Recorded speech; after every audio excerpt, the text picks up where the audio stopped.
Sementara itu, Menteri Koperasi dan UKM, Anak Agung Gede Ngurah Puspayoga, menilai pelemahan rupiah yang terus terjadi masih bisa disiasati dengan penguatan peran usaha mikro kecil menengah atau UMKM.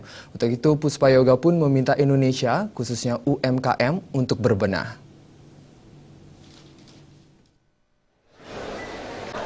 Beserta seluruh jajaran. Menteri Koperasi dan UKM Anak Agung Gede Ngurah Puspayoga angkat bicara terkait kondisi usaha mikro kecil menengah atau UMKM di tengah terpuruknya nilai tukar rupiah terhadap dolar.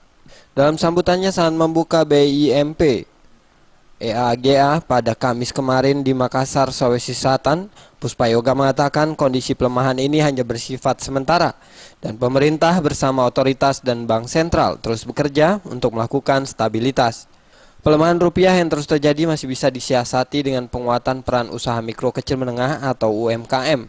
Mantan Wakil Gubernur Bali ini pun optimis dengan menguatnya UMKM dengan berbagai program seperti rate bunga yang kompetitif hingga besaran alokasi anggaran untuk pelaku usaha, maka pelemahan rupiah dapat disiasati. Hal ini menurutnya demi mendorong pelaku UMKM dapat meningkatkan daya saingnya, terutama dalam perdagangan internasional. Kalau UKM kita tidak dibenahi, karena UKM itulah backbone. Ketika terjadi krisis ekonomi kayak 98, ketika terjadi pelemahan ekonomi seperti sekarang, UKM itu jadi backbone ekonomi Indonesia.